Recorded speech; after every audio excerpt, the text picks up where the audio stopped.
Praise the Lord. 12th of June. இன்னைக்கு இப்போ நம்ம கிட்ட சொல்ல நினைக்கிற வார்த்தை என்ன அப்படின்னா காத்திருப்போம்.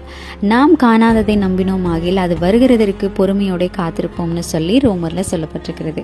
என்ன ஏதோ ஒரு காரியத்திற்காக அநேக நாட்களாக வெயிட் பண்ணுறீங்களா? மேபி ஒரு ஹீலிங்காக, இல்லை உங்களோட ஜாப்காக, இல்லை உங்கள் ஃபேமிலி மெம்பர்ஸ், இல்லை உங்களுக்கு ரொம்ப பிடிச்சவங்க ஆண்டவருக்குள்ளார வரணும்னு சொல்லிட்டு ரொம்ப நாளாகவே நீங்கள் செபிக்கிறீங்க, அதுக்காக ஆண்டவர்கிட்ட கேட்டுகிட்டே இருக்கீங்க.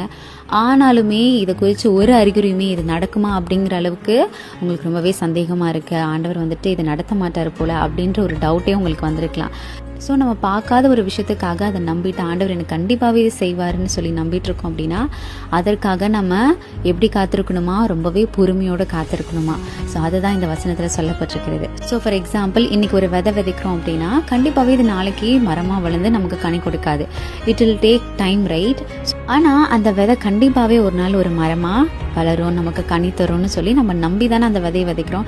ஸோ அதே போல தான் நீங்கள் ஜெபித்த ஜெபமும் ஒரு நாள் கண்டிப்பாகவே ஒரு மரத்தை போல ஆண்டவர் உங்களுக்கு அதுக்கான பதிலை தருவார். அந்த பலனை நீங்கள் கண்டிப்பாகவே ஒரு நாள் பார்ப்பீங்க.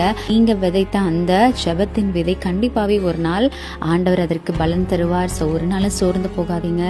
So keep waiting with hope. கண்டிப்பாகவே ஆண்டவர் உங்களோட விசுவாசத்தை பார்த்து கண்டிப்பாக அந்த காரியத்தை உங்களுக்கு நடத்தி கொடுப்பாங்க. இது வரைக்கும் காத்திருந்த நாம இனிமேலும் காத்திருப்போம். நிச்சயமா ஆண்டவர் அந்த காரியத்தை நமக்கு செய்து முடிப்பார். ஸோ இந்த வசனத்தை கொண்டு இந்த நாளை தொடங்குங்க. God bless you. Have a blessed day.